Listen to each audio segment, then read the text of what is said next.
Greetings, fellow ding-dongs. It is time yet again for another short episode of Ding Dong Ditch. And this week's episode is going to see us doing things a little differently than usual.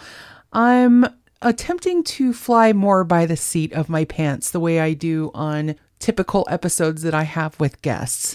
Because, sometimes you just need to take the training wheels off and trust yourself and trust the process and become comfortable with talking all by yourself in a musty garage. So this week we're going to talk about a particular detective agency that you may have heard of and you might not realize are still very much at work today. That's right, we're talking about the Pinkertons.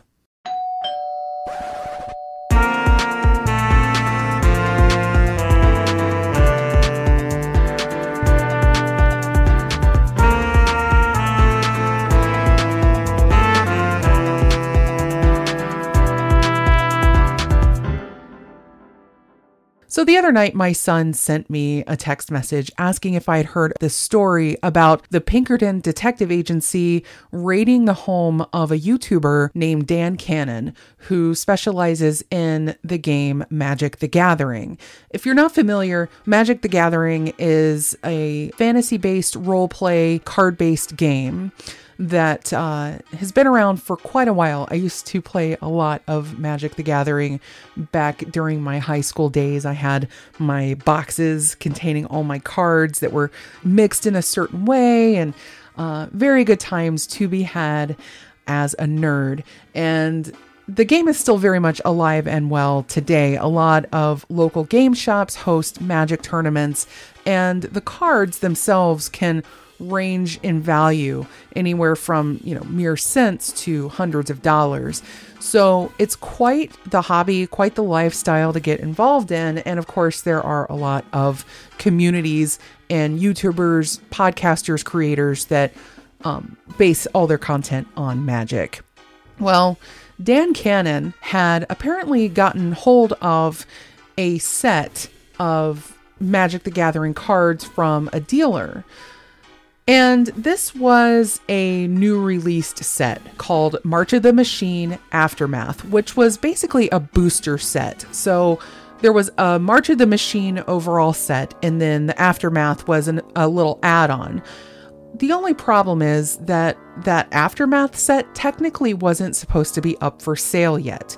It turned out quite possibly that the owner of Magic the Gathering, the company Wizards of the Coast, who may also sound familiar to you if you happen to play Dungeons and Dragons, for instance.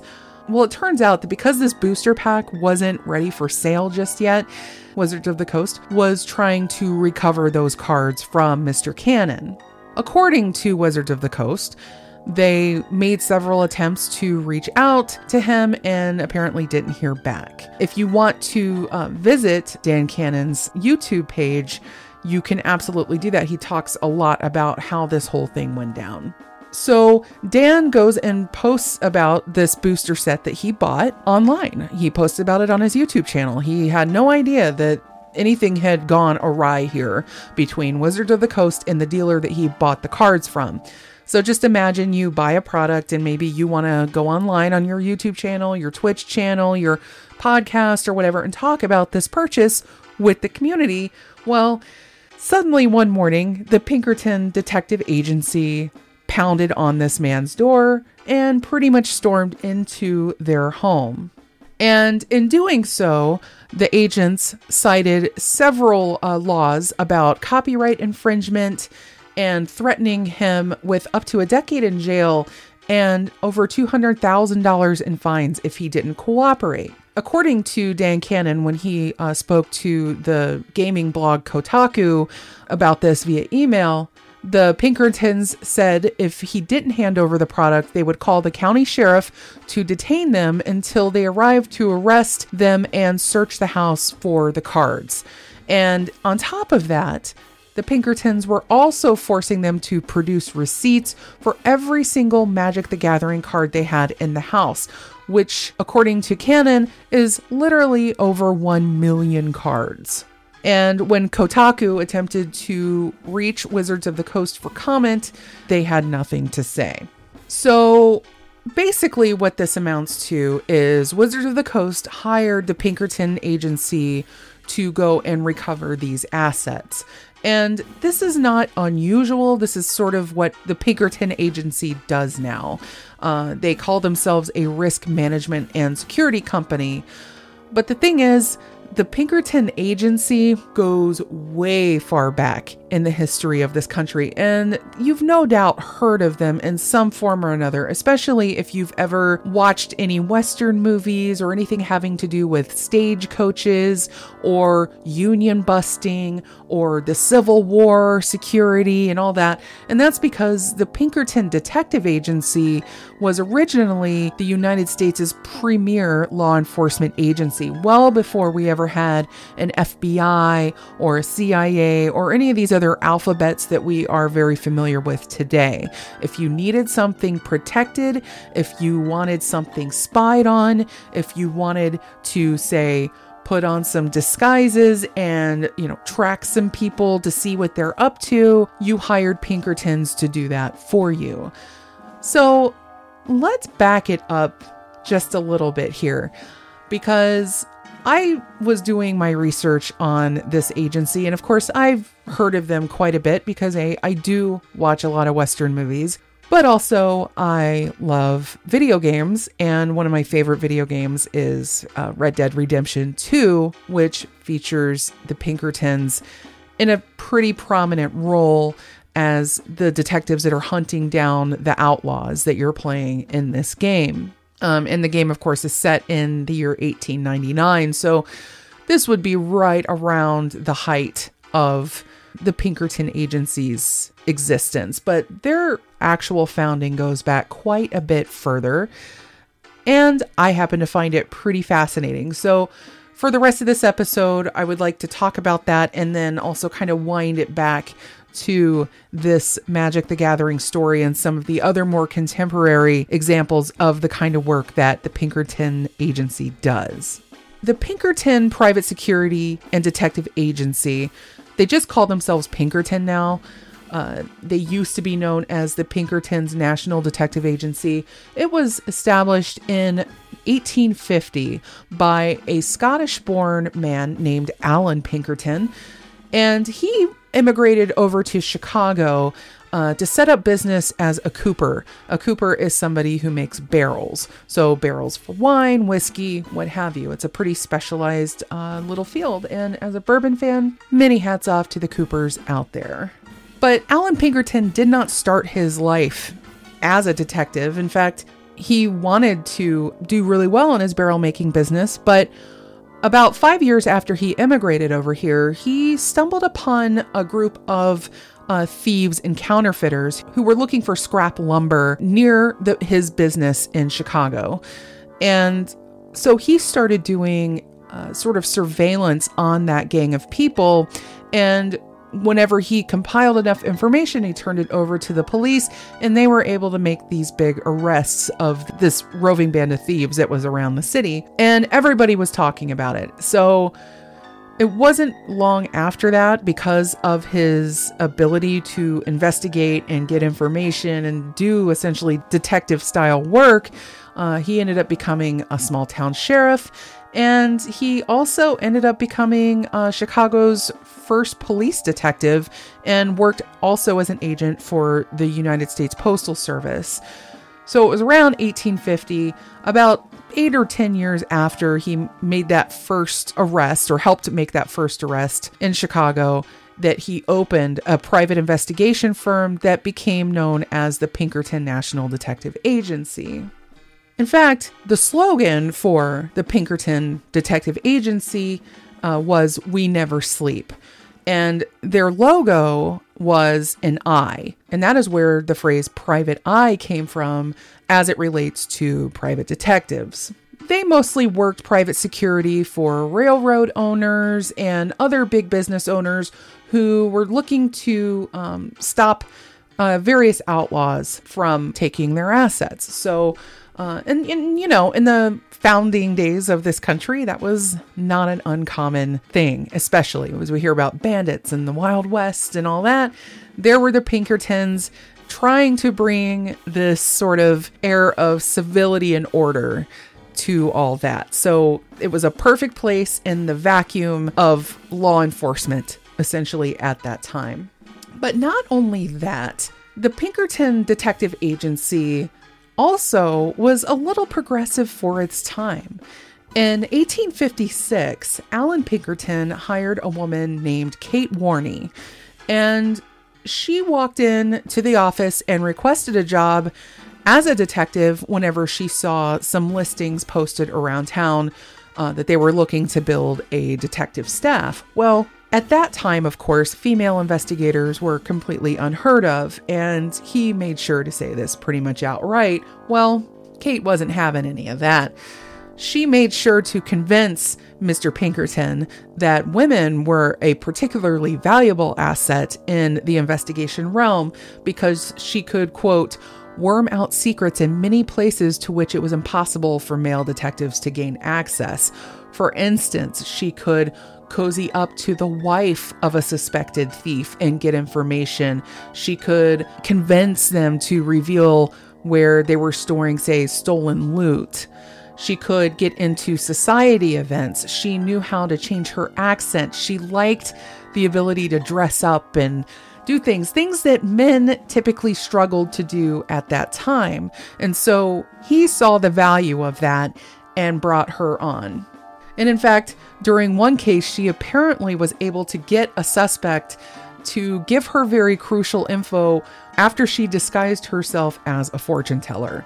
So this woman is fascinating. And until I started doing my research on the Pinkerton Agency, I had never heard of her before. And so I dug a little deeper just to learn a little bit more about her. And she became sort of the preeminent leader of the female division of the Pinkerton Agency. And they ended up employing a lot of women as a result of that. And in fact, you could almost say that he also brought about the advent of spy work, which we hadn't been doing a whole lot of prior to that. So he ended up kind of formalizing that as a practice, especially for big businesses and governments. And that continues to have an effect, as we see to this day, and we'll get to that. But another thing that I found really interesting is that the Pinkertons were involved in the foiling of a plot to assassinate Abraham Lincoln in March of 1861 as he was traveling by rail from Illinois to take office in Washington. And he had this whole whistle-stop tour planned. He was going to switch trains in Baltimore, but he was going to have all these other visits and everything along that way. Well, the Pinkertons ended up hearing about this alleged plot with the help of Kate Warney and several other agents. So they ended up doing this whole setup where first they contacted the president to let him know, hey, we've been hearing about this whole assassination plot because Kate knew how to get herself again into these sort of circles that were part of the rising rebellion of the South. But the interesting thing about this too is if you read, say, the history of Kate Warney, and from the Pinkertons' perspective, they talk about this whole operation, about all the ways that Kate insinuated herself into the circles to gather this intel. And as they reported it back to Lincoln, at first Lincoln was very resistant. He didn't seem particularly convinced that there was any real threat against him. And he also didn't want to be branded in the press as a coward who had to run and hide anytime there was a possible threat on his life. And of course, talking about this in retrospect and knowing what eventually did happen to Lincoln, it's kind of sad and ironic in a way that, he had to be convinced to have the kind of security that he would have needed to really save his life. And in fact, that's kind of what ended up happening, because although they were successful in changing the president's itinerary to get him to switch trains under disguise so that he could avoid coming in contact with this group that had intended to allegedly assassinate him, the press ended up completely lampooning him and calling him a coward. On top of that, none of the would-be assassins were actually ever caught or arrested. So there are historians that cover this topic that actually think that the threat was either made up by Pinkerton or just exaggerated for effect so that they could seem a lot more powerful than they actually were. Lincoln was actually quite convinced by the effectiveness of the Pinkertons after this whole thing, so he actually employed them yet again during the Civil War. In fact, Pinkerton was very much an abolitionist and a Union guy, so he was able to insinuate himself into Lincoln's circle pretty well. And in doing so, he organized an intelligence service for General George B. McClellan, who commanded the Army of the Potomac.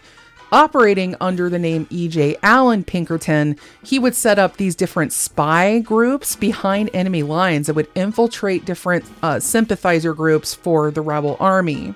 He even had agents that would interview escaped slaves in order to get information about the Confederacy.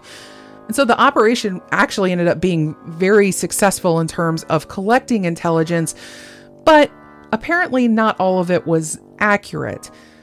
In fact, there was a pretty famous screw-up that happened during 1862 in the Peninsula Campaign, and apparently Pinkerton reported that the Confederate forces around Richmond, Virginia were more than twice their actual size. But General McClellan believed that faulty intel, and despite outnumbering the rebels by a large margin, he delayed his advance and made repeated calls for reinforcements. So that's the problem with information, right? It's one thing to be able to go out and compile and get all this info through your spy network, but your info is only as good as your spies.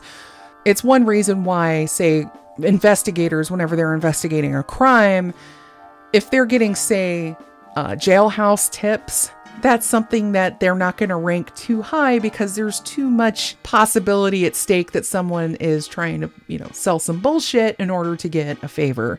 So that's kind of the problem of what was happening here. But, the Pinkertons were still very powerful and still rolling along. It was one of those things where better to have a force out there to collect all this information and have all this spy capability, even if maybe it isn't all accurate. Like it almost has to be Snopes in order to figure it out. Whatever the equivalent of Snopes was back in those days, I have no idea. But anyway, the Pinkertons also were the first law enforcement group to put together a sort of criminal database. Of course, in the context of the 1800s, but they called it a rogues gallery. And you will hear that again, like private eye. Rogues gallery is another sort of general term that you hear in the law enforcement circles. But it was a collection of mugshots and case histories, and the agency would use all that and keep track of various wanted suspects. So it would also note, say, any distinguishing characteristics like scars or birthmarks, tattoos, piercings, things like that. And then they would also assemble a bunch of newspaper clippings and other criminal rap sheets and things like that in order to form a file on someone. Again, this was not something that was done as a matter of practice back in those days. Prior to this, you didn't have, again, an FBI. You know how they always talk about the FBI has a file on everybody? Well, back in those days, the Pinkertons had a file on everybody. And it would be the FBI later in the 20th century that would come along and actually put together the type of criminal database that they're very well known for. And of course, we would get to the development of fingerprint databases and things like that. But here is the origin story of all of that. And then there is the whole other kind of sordid activity that the Pinkertons involved themselves in over time. And in a lot of ways, how they ended up being the group that would raid a home just to get some Magic the Gathering cards that were accidentally distributed by the company. When it became apparent after the Civil War that the Pinkertons would have other uses outside of providing intel for a war movement or for the president, that's when they started going after other big name outlaws at the time. And one particularly very famous one is a man named Jesse James.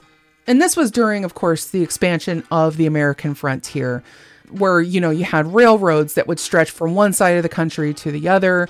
And that's when you needed all the protection you could get, because that's when bandits and other type of bounty hunters were out there robbing these trains. The agency would actually employ detectives to infiltrate these gangs, sort of like deep cover, undercover agents. And they infiltrated the Reno gang, which was the gang that actually did the nation's first train robbery. And they also apparently went after Butch Cassidy and the Wild Bunch and a bunch of other really famous outlaws. But in the 1870s, they were tracking Jesse and Frank James, probably the most famous bank robbers of their time. And one of their agents ended up murdered while trying to infiltrate the gang, and 2 more died in a shootout. So it was a pretty bloody time.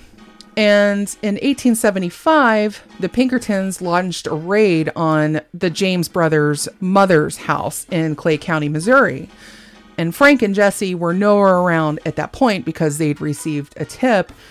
But the Pinkertons got into a confrontation with their mother, Zerelda Samuel. And during that standoff, a member of the Pinkerton group ended up throwing a incendiary device through the house's window.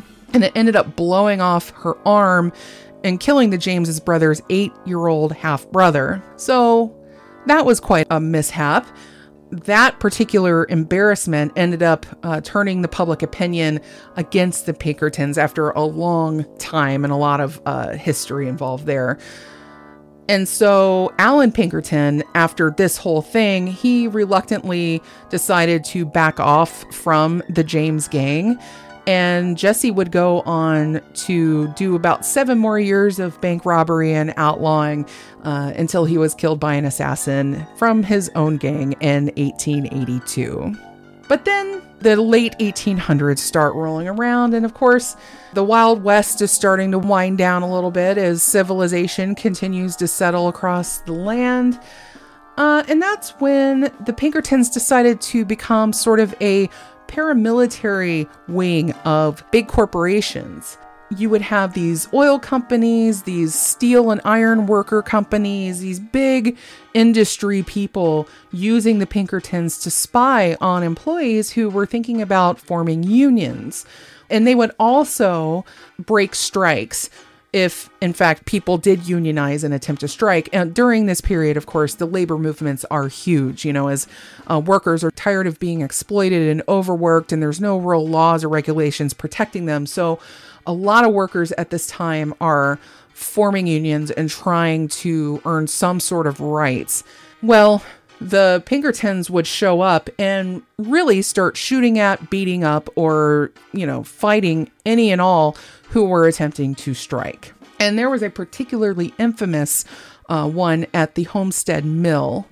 That was an 1892 strike by the Amalgamated Association of Iron and Steel Workers. That was at the Carnegie Steel Company. And if you're not familiar, the name Carnegie is very famous out in Pittsburgh and other areas of Pennsylvania. And so, and of course, steel country is out there and still very prominent in the culture to this day. But the Carnegie Steel Company paid 300 Pinkertons to come in and be security at the mill in Homestead, Pennsylvania. When the Pinkertons arrived at the plant on river barges, the agents started fighting with thousands of striking workers, and the battle waged on all day with guns, bricks, and dynamite. By the time the Pinkertons, who were outnumbered, finally surrendered, at least a dozen people were dead and several more wounded. And the fallout from that whole fight ended up really causing problems for the steel union as well. But it also caused a lot of people to brand the Pinkertons as hired thugs. So there were a lot of state laws that were passed after that that banned the use of outside companies and guards in labor disputes. So that whole incident right there, again, was an embarrassment for the Pinkerton agency and a way of showing that they had grown a bit too big for their britches. Speaking of how big for their britches they were, the Pinkertons were actually larger than the standing army in the United States at the time. After Alan Pinkerton died in 1884, his two sons, Robert and William, took over the company, and they continued to grow it by leaps and bounds. So in the 1890s, during that whole incident of the mill strike, they had 2,000 detectives and 30,000 reserves on hand, which was more than we had in the Army of the United States at that time. And because a lot of states were actually afraid that the Pinkertons could end up becoming sort of a private army of mercenaries, several states ended up outlawing Pinkertons altogether. And one of those happened to be the state of Ohio, which is interesting because actually they settled in Cincinnati, like for one of their main headquarters whenever they first got started. So the Pinkertons actually have quite a bit of history here in Ohio. That being said, coming back after going through some of this history, and there's a lot more of it, a lot of ugly disputes that the Pinkertons have involved themselves in over the years. By the time the 20th century rolled around, a lot of police forces and FBI and other government agencies had basically taken on all the roles that the Pinkertons were doing. I think a lot of people felt better having a government-run agency that could be directly accountable to voters rather than a private one, which could be a lot harder to contain. But the company is still very much involved as a private security firm and guard service, and they don't shy away from their history at all. In fact, they seem quite proud of it. If you go to their website, they get very boastful about their history in this country. And, in some ways, I understand that. It is quite the history, but it's a very sordid one as well. And it goes well beyond the 1892 Homestead strike. Even as they're trying to do more white collar things like corporate investigations and risk management and all that, what we find is that even as recently as 2018, we're seeing them being used to do espionage for companies. Jeff Bezos employed the Pinkertons to spy on Amazon employees who were considering unionizing. Starbucks also used the service of Pinkerton to spy on employees who were looking to unionize individual shops. And I find that very interesting because way back in 1936, as the U.S. Senate was investigating the Pinkertons and their anti-labor practices and industrial espionage and strike breaking, Robert Pinkerton II, who was the great-grandson of Alan Pinkerton, was apparently driven to end the Pinkertons' anti-union work, but I don't think that that's really what happened. And there are a lot of reasons why you need to be careful whenever you read sort of the whitewashed history of the Pinkertons through their POV, because they'll say that back in the 1800s that they protected railroad shipments for, several American railways.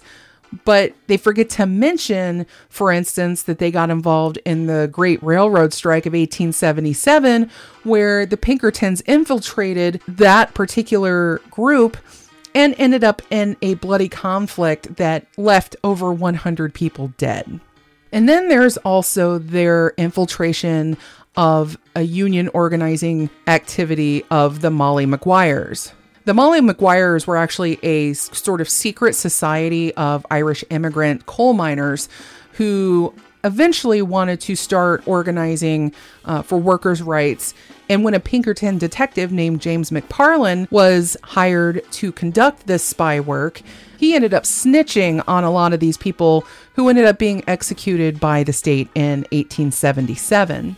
And then there was another incident with the Colorado National Guard in 1914 called the Ludlow Massacre, where guardsmen attacked and set fire to the camp where miners and their families slept.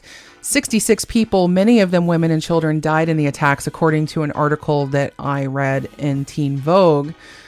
As they try to call themselves a risk management company, just know that a lot of that quote-unquote risk management has a lot of blood all over it. So that is where we are as of today. We wind up starting with the very recent, really the case with Wizards of the Coast and Magic the Gathering. This case is actually ongoing as we speak here in April of 2023. This only happened a few days ago, but Pinkertons are still alive and well. And while they have tried to clean up their image, actually being bought out by a Swedish security company called Securitas, that happened back in 1999. And Securitas also purchased a longtime Pinkerton rival named the William J. Burns Detective Agency. The company is headquartered in Ann Arbor, Michigan. And, this is meant to make them look very clean and very respectable. But then we have them, raiding someone's house, terrorizing them, threatening them with jail time for having Magic the Gathering cards in their possession. That is pretty much the long and short of the history and the now of the Pinkerton Detective Agency.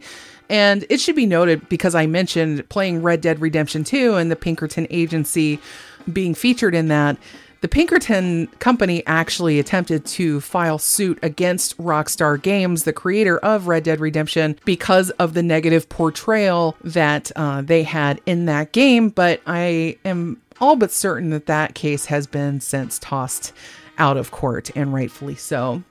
And if you have any questions, or if you know of anything about Pinkerton that I did not cover here, feel free to reach out to me at dddarknesstime@gmail.com. Or if you're on the Patreon, which, this episode is, as of right now, being released exclusively to Patreon to be then released about a month later. So if you're listening through Patreon, thank you so much for your support.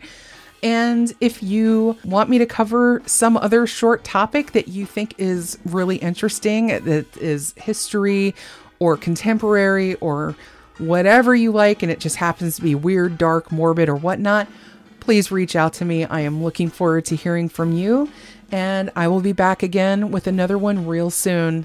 In the meantime, be good, you little ding-dongs.